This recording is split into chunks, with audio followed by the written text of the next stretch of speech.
नमस्कार, कैसे आप लोग। उम्मीद करता हूं कि आप लोग बहुत बेहतर होंगे। ये वीडियो उन सभी एस्पिरेंट के लिए बहुत ज्यादा हेल्पफुल होने वाला है जो कि आईबी सिक्योरिटी असिस्टेंट 2025 एग्जाम की प्रिपरेशन कर रहे हैं। इस वीडियो में हम बात करने वाले हैं कि क्या वैकेंसी आपकी और भी इंक्रीज हो सकती हैं, और अगर इंक्रीज होंगी तो क्यों इंक्रीज होंगी, इस पॉइंट पे बात करेंगे। उसके अलावा लास्ट 3 इयर्स की जो कट ऑफ है उसको मैं आपको दिखाने वाला हूं, और वहां से एक ट्रेंड समझने का प्रयास करेंगे, और उसके बेस पे आपके लिए इस बार सेफ टारगेट स्कोर क्या कुछ रह सकता है, आपको कितना टारगेट लेके चलना है ताकि किसी भी कंडीशन में आपका जो एग्जाम है वो क्वालिफाई हो जाए।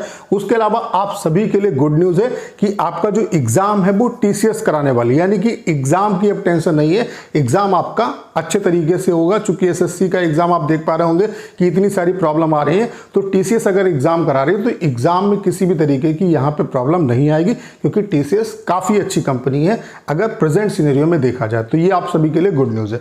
तो ये सारे पॉइंट जो है वो आपके इस वीडियो में क्लियर होने वाले हैं। ये वीडियो आप सभी के लिए बहुत ज़्यादा हेल्पफुल होने वाला है। तो अगर हम बात करें वैकेंसी की, क्या वैकेंसी आपकी बढ़ेगी, तो अगर हम वैकेंसी का यहाँ पर ट्रैक रिकॉर्ड देखें और लास्ट ईयर का सिनेरियो देखें तो आप देख सकते हैं 2019 में 1054 वैकेंसी आई थी, 2020 में आपकी देख सकते हैं 292 वैकेंसी आई थी, 2021 में 1054 आपकी वैकेंसी आई थी, 2022 में आपकी 1671 वैकेंसी आई थी, 2023 में 667 वैकेंसी आई थी, और इस बार आपकी 4987 वैकेंसी आई है। तो आप देख सकते हैं लास्ट ईयर से काफ़ी गुना ज़्यादा वैकेंसी है।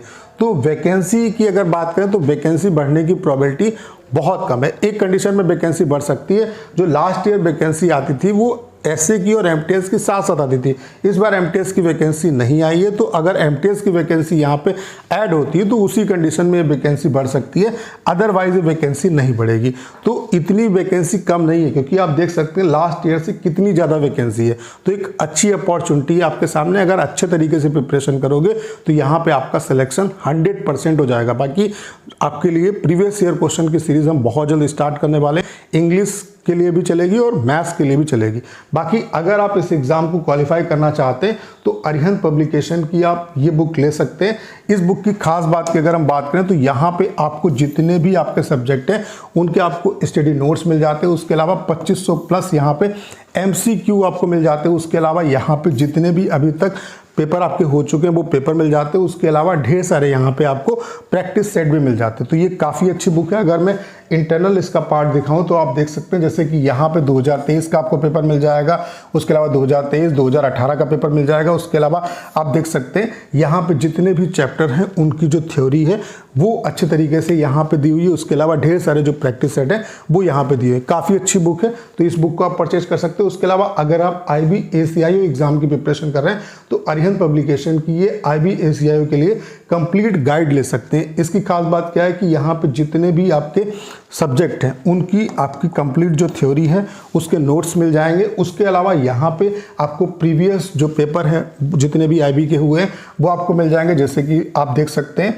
आपका 18/1/2024 का पेपर, फिर 17/1/2024 का पेपर, 2021 का पेपर, 2017 का पेपर। उसके अलावा जितने भी सब्जेक्ट हैं उनकी थ्योरी, ढेर सारे प्रैक्टिस सेट, सब कुछ यहाँ पे मिलेगा। तो ये दोनों बुक्स काफ़ी अच्छी है। अगर आप IB SA की प्रिपरेशन कर रहे हैं तो ये बुक ले सकते हैं, और उसके अलावा अगर आप IB ACIO की प्रिपरेशन करें तो ये बुक ले सकते हैं। दोनों बुक्स काफ़ी अच्छी है, कंटेंट बहुत अच्छा है, और TCS के पैटर्न पे ये बुक है। इन दोनों बुक्स को परचेज करने का जो लिंक है वो डिस्क्रिप्शन और कमेंट बॉक्स में पिन किया हुआ है, वहाँ से आप परचेज कर सकते हैं। ठीक है, अगर मैं आपको रिकमेंड कर रहा हूँ तो अच्छी किताबें होंगी। अगर हम कट ऑफ की बात करें तो यहाँ पे आप एक चीज़ ये समझ लो कि यहाँ पे मिनिमम जो मार्क्स हैं वो 35 लाने होते हैं। 35 नंबर अगर आप लाए हो तो आप Tier 1 क्वालिफाई हो जाओगे, लेकिन ये मिनिमम थ्रेशोल्ड है, कट ऑफ इतनी नहीं जाती। जिस तरीके से कंपटीशन बढ़ रहा है तो इसकी कट ऑफ बनती है, मिनिमम क्राइटेरिया है कि 35 से ऊपर ही नंबर आपके आने चाहिए। और उसके अलावा यहाँ पे स्टेट वाइज वैकेंसी होती है, तो स्टेट वाइज आपकी जो कट ऑफ है वो जाती है। तो कट ऑफ में वेरिएशन भी होता है,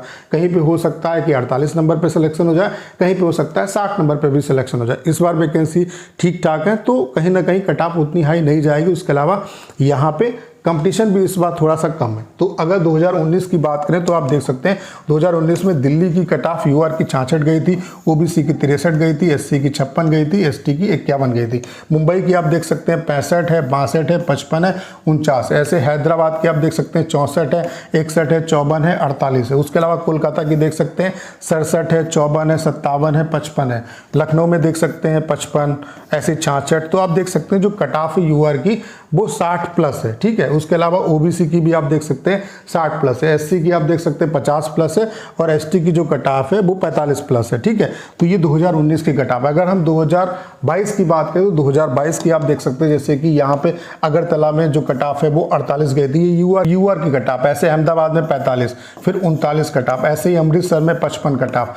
ऐसे ही आप देख सकते हैं बेंगलोर में 60 कट ऑफ, भोपाल में 62 कट ऑफ, भुवनेश्वर में 65 कट ऑफ, ठीक है। चंडीगढ़ में आप देख सकते हैं 66, ऐसे चेन्नई में आपकी 69, उसके अलावा देहरादून में 62, 55, 58, 51, 59। तो मैक्सिमम आप देख सकते हैं कट ऑफ कितनी गई 70 और जो मिनिमम कट ऑफ है वो 39 गई। तो यहाँ पे कट ऑफ वेरी करती है स्टेट वाइज, ठीक है। तो यहाँ से एक आइडिया आपको लग गया होगा। उसके अलावा 2023 की अगर हम बात करें 2023 में वैकेंसी काफ़ी कम थी। तो यहाँ पे यूआर की जो कट ऑफ गई थी वो 65 से 70 की रेंज में गई थी। चूंकि आपको पता होगा आईबी अपनी कट ऑफ डिस्क्लोज नहीं करती, तो ये डाटा बच्चों से इंटरनल इंफॉर्मेशन के थ्रू निकाला गया है। उसके अलावा ओबीसी की बात करें तो 55 से 60 गई थी, ईडब्ल्यूएस की 55 से 60, एससी की आपकी 50 से 55 और एसटी की 45 से 50 की रेंज में आपकी कट ऑफ रही थी। तो इस बार आपके लिए सेफ टारगेट स्कोर क्या कुछ रह सकता है, आपको कितना क्या टारगेट लेके चलना है ताकि किसी भी कंडीशन में आपका जो एग्जाम है वो क्वालिफाई हो जाए। तो अगर आप यूआर, ओबीसी